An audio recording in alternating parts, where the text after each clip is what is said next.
dia, meus irmãos, a paz do Senhor. Hoje, segunda-feira, começamos o primeiro dia de leitura da nossa lição número 7. O tema da nossa lição número 7, do dia 18 de maio próximo, é: Eu sou a ressurreição e a vida. Esse tema espetacular, maravilhoso, que com certeza vai nos levar a uma profundidade muito maior do que tudo que a gente já tem estudado desde o início dessas lições desse trimestre, desse segundo trimestre.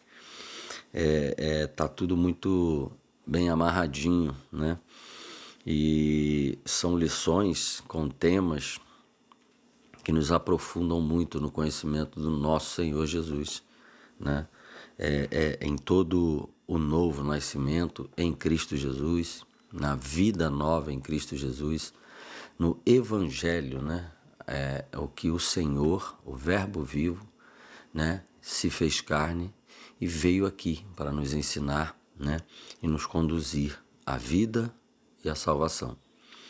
Então, meus irmãos, creio que vai ser uma semana muito proveitosa, de muito aprendizado, mas creio também que de muita bênção, de muita renovação, muito fortalecimento para o nosso espírito, para o nosso cidadão do céu, que não vive segundo mais as vontades da carne, nem a vontade deste mundo, vai ser mais degraus que nós iremos subir no conhecimento do nosso Senhor Jesus, porque a gente conhece a história de Jesus, isso todo mundo conhece, mas o Jesus da história a gente continua sempre aprendendo e crescendo e nos fortalecendo, e facilitando essa nossa caminhada, no conhecimento do nosso pastor. Como a gente viu na lição passada, para que a gente possa identificar com muita clareza, com muita certeza, a voz do nosso pastor, nosso Senhor e Salvador Jesus Cristo, ok? Para que a gente não seja enganado, por falsos pastores, por falsos mestres e, lógico, pelo nosso maior inimigo, que é aquele que quer nos arrastar com ele, para o castigo eterno. Então, meus irmãos, vamos lá? Lição número 7. Eu sou a ressurreição e a vida. O texto áureo: Disse-lhe Jesus: Eu sou a ressurreição e a vida. Quem crê em mim, ainda que esteja morto, viverá. Está lá em João capítulo 11, versículo 25. Verdade prática. O Senhor Jesus Cristo é a ressurreição e a vida, e por essa razão temos a garantia de que um dia teremos um corpo glorioso como o dele. Não dá para não falar, Primeiro dia, não dá para não falar do tema, do texto áureo e da verdade prática, A gente já começa aqui a entender coisas chaves que no decorrer da semana você vai ir associando, Então, a cada palavra que você lê, você pode e deve procurar ali, juntamente com o Espírito Santo, chama ele, chama o seu professor, para que ele abra os seus olhos, abra o seu entendimento. Então, você vai para o texto da lição, para o título da lição, ele diz: Eu sou a ressurreição e a vida.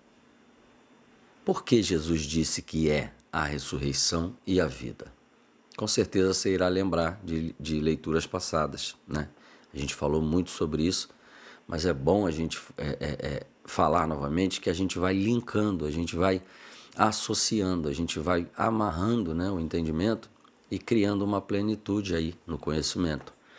Então, quando ele diz eu, o próprio Jesus, sou a ressurreição e a vida. A gente sabe que todo homem nascido de Eva, né? Juntamente com Adão, somos todos, toda a humanidade.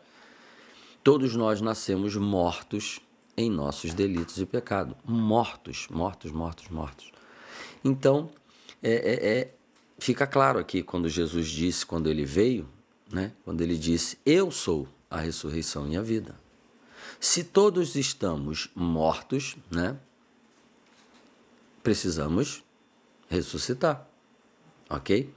Senão, morto você nasceu, morto você existe e morto você vai para a morte, que é a distância eterna de Deus, o inferno. Então, todo homem nascido pós-pecado, Adão e Eva, de Adão e Eva, nasceu em imagem e semelhança de Adão. Caído, morto. Toda a humanidade. Por isso precisamos de Jesus. Por isso ele disse, eu sou a ressurreição de quem está morto para a vida. E vida, lembram que eu disse para vocês, longe de Deus, que é o caso de toda a humanidade, morta.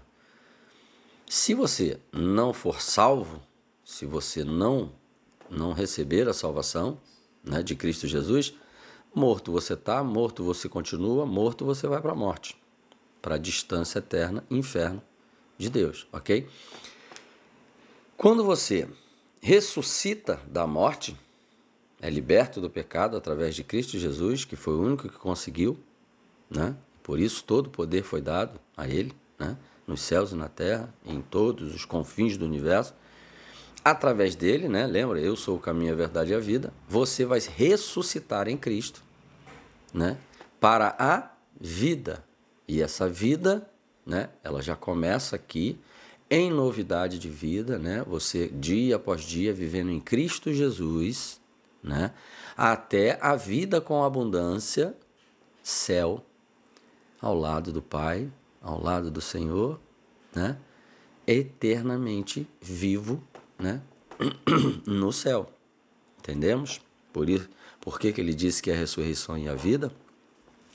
Por que eu estou falando isso, meus irmãos? As pessoas têm um problema em entender que a vida que Jesus promete, a vida que Jesus dá, a vida que Jesus não é para esse mundo aqui, gente. Não é ganhar dinheiro, ter bens, viver prosperamente aqui neste mundo, né? Com carro, casa, dinheiro no bolso, vida boa. Não é isso, meu irmão. A vida que Jesus promete é vida, é ser resgatado da morte, do pecado que vai te levar para o inferno, ok? Entenderam? Sempre pensem em vida desta forma, ok? E aí nós vamos para o texto áureo agora. Disse-lhe Jesus, eu sou a ressurreição e a vida, e quem crê em mim, ainda que esteja morto, viverá. Tudo que eu falei antes está escrito aqui. Isso num texto bíblico, João, capítulo 11, versículo 25. Palavras do próprio Cristo, palavra do próprio Jesus Cristo, nosso Senhor e Salvador. Ele diz isso, olha, eu sou a ressurreição e a vida. Quem crê, e a gente também não pode esquecer que crer não é acreditar simplesmente, porque conhecer a história de Jesus todo mundo conhece, mas o Jesus da história é outra coisa, né? Então, eu acredito em Jesus, mas não crê em Jesus, porque crer é viver, crer é estar nele e ele em você. Crer é você honrá-lo, crer é você amá-lo, e quem ama obedece os mandamentos dele, né? Para que ele possa, né, vir e fazer morada na pessoa. Então existe uma diferença muito grande entre acreditar e crer. É que na nossa limitação humana, meus irmãos, a gente precisa de dar nome às coisas, né? A gente precisa chamar de alguma forma.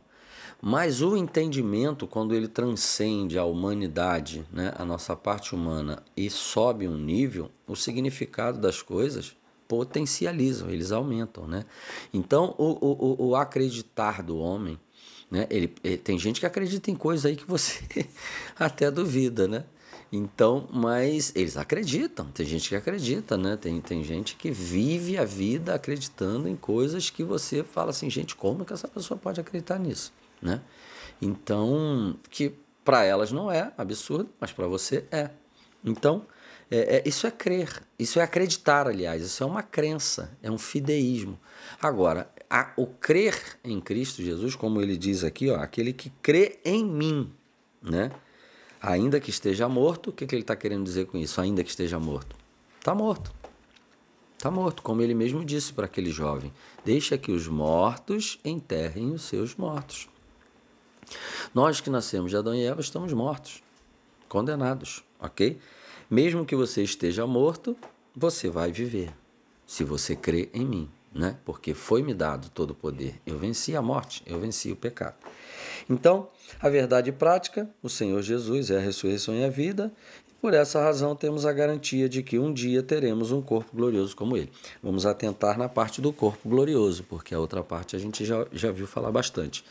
O corpo glorioso, meu irmão, é exatamente um corpo como o dele é hoje, né? Como eu já falei antes para vocês também, mas vale a pena lembrar para quem não ouviu os áudios anteriores, né? Os vídeos, quem não acompanhou os vídeos anteriores,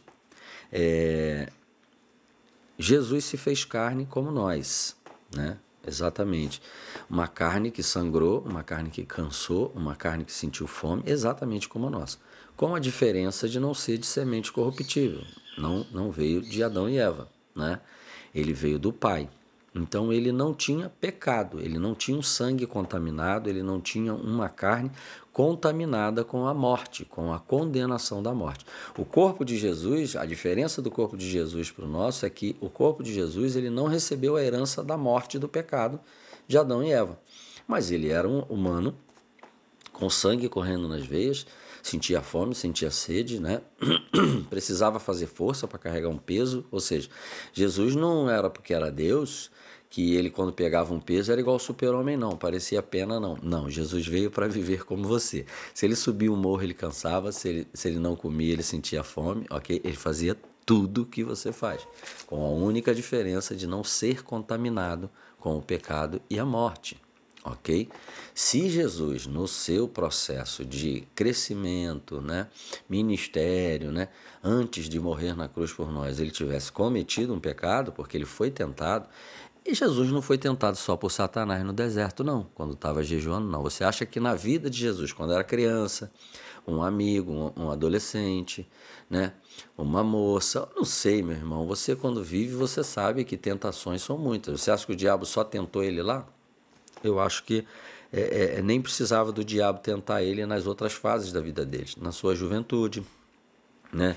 Toda vez que um fariseu, toda vez que um doutor da lei vinha provocá-lo, né, para fazer com que ele perdesse a paciência, para fazer com que ele perdesse ali o rumo e xingasse, até agredisse alguém que tentaram até apedrejar aquela mulher. Ou seja, quem conhece a história de Jesus sabe que Jesus teve muito motivo para poder pecar. E Jesus não pecou. Mesmo assim, o diabo foi até o deserto, né? Perdão, irmãos, a minha garganta ainda não está boa. E Jesus não pecou, né? A diferença de Jesus é que ele nasceu limpo e puro, uma carne limpa e pura, como era do primeiro Adão. Mas Adão caiu, pecou. E Jesus não pecou, ok? Então, mas era um corpo como o nosso. Um corpo que sangrava, né? Um corpo que suava, um corpo que precisava tomar banho, né? Jesus, quando caminhava de uma cidade para outra, quando tomava chuva, né? Jesus, quando trabalhava, porque ele trabalhava, né? Ele era construtor, pedreiro, carpinteiro, como a Bíblia fala. E com certeza Jesus precisava tomar banho, Jesus precisava fazer tudo que a gente faz. Então, quando Jesus ressuscitou, o processo é exatamente o mesmo que vai acontecer conosco. Quem ainda está vivo e respirando, vivo, né? Quem ainda está existindo e respirando, terá o corpo glorificado. Mas quem já morreu há 1000, 2000 anos atrás, quantos anos seja, há 10 anos atrás, semana passada, terá a sua ressurreição de onde estiver, e terá o seu corpo glorificado, ok? Poder de Deus, meu irmão, assim diz as Escrituras. E o corpo glorificado de Jesus, né, é o mesmo corpo glorificado que nós vamos receber. Ó, e um dia teremos um corpo glorioso como o dele, isso é verdade, né? Nós poderemos abraçar Jesus. Ele antes era Deus, estava com Deus, né? De uma forma espiritual, desde antes da criação, porque ele é o primogênito da criação. Através dele tudo se fez, né? Você lembra como foi criado o mundo?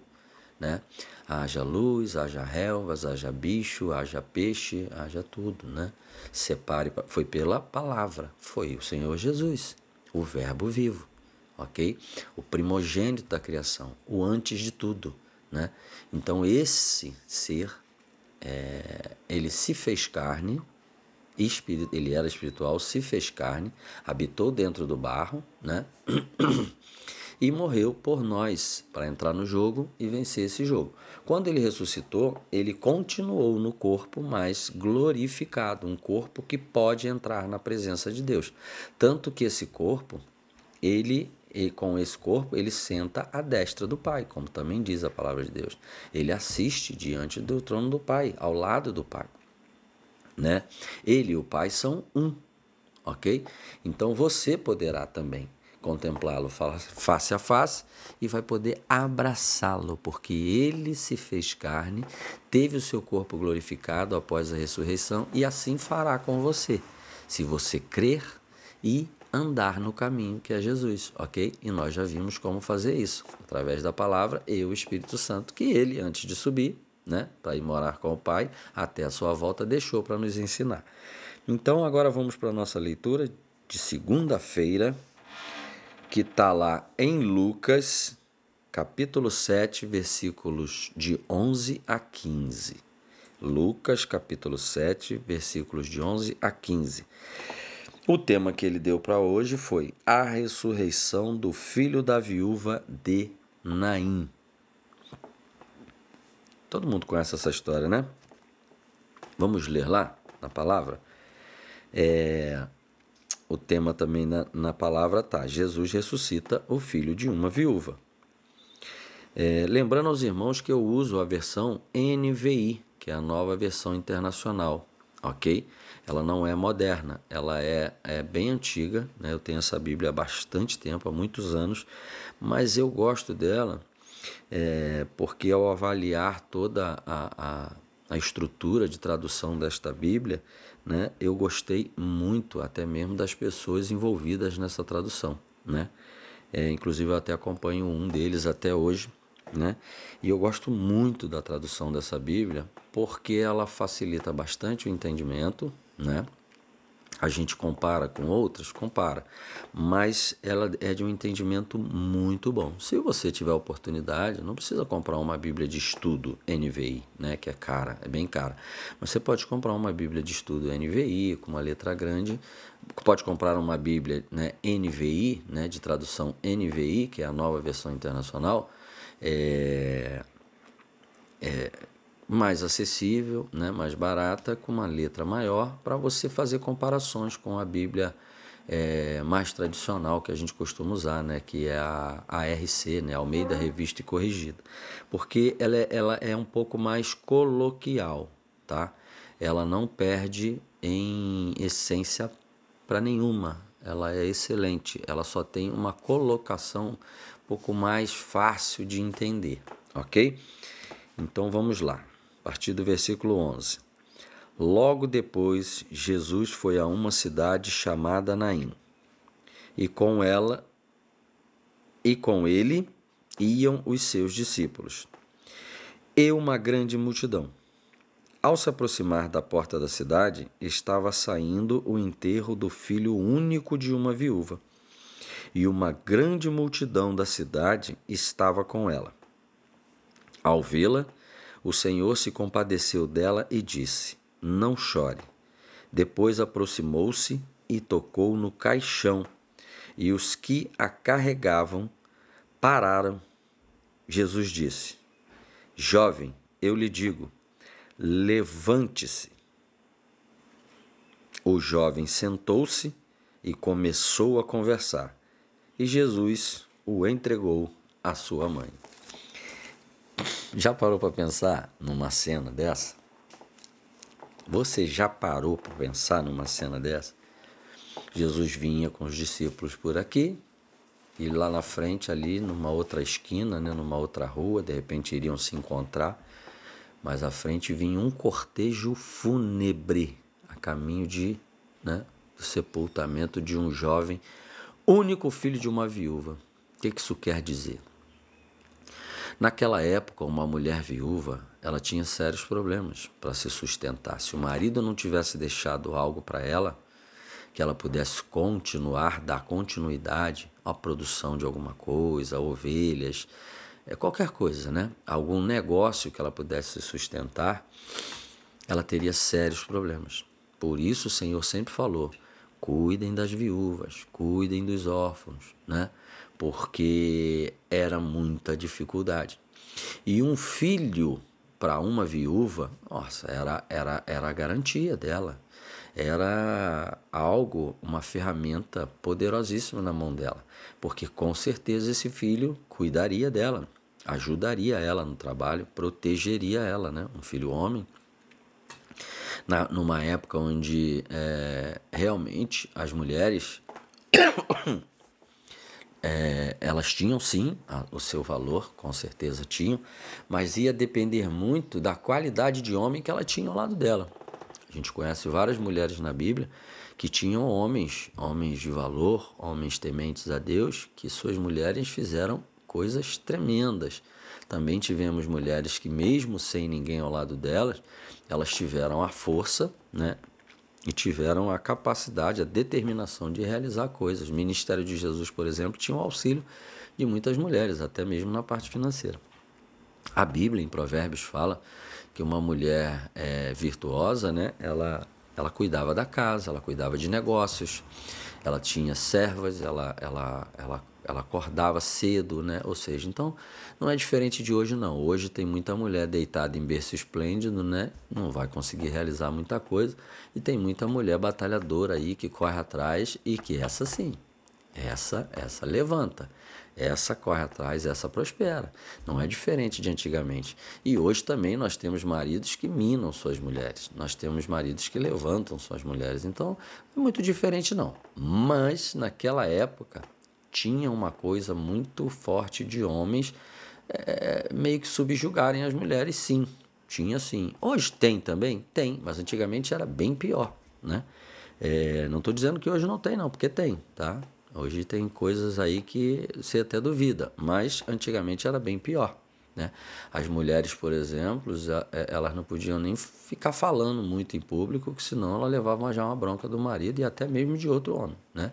Alguns países hoje ainda, né? Outro dia eu vi uma cena dentro de um ônibus que o homem sentou do lado de uma mulher e ele achou que ela olhou torto para ele, lá naqueles países lá, né, da Arábia Saudita, aqueles países que tem o Islã, que tem os muçulmanos, né? Eu não sei que religião que ele era, mas é lá naquele país para você se localizar. E ele simplesmente deu um tapa na cara daquela mulher, brigou com ela, porque ele falou, você me respeita? Você não respeita o seu marido? Você está me olhando? E a mulher não fez nada. Ou seja, é simplesmente algo que não dá para entender, né? Isso acontece, isso existe, naquela época também acontecia, né?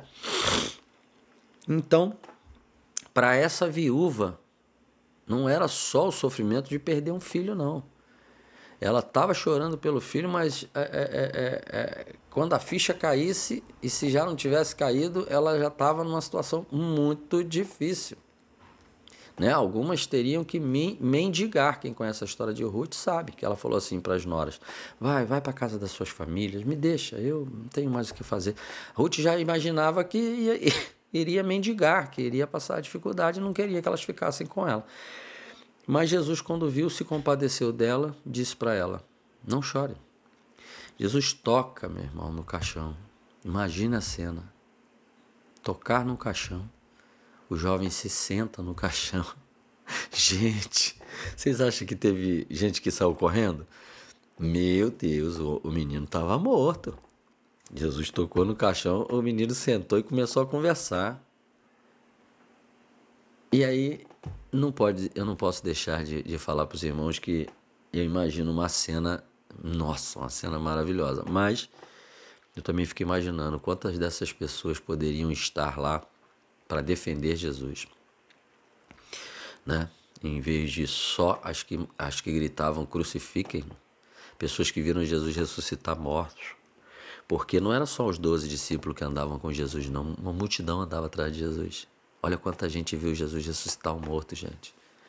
E essas pessoas sumiram no momento em que Jesus foi crucificado. É algo de pensar muito, né?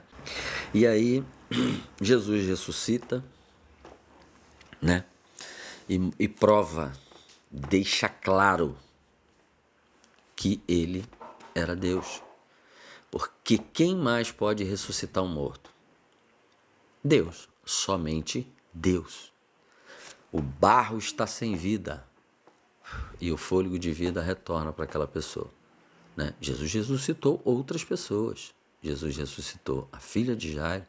Jesus ressuscitou Lázaro, né? E ele mesmo ressuscitou, né?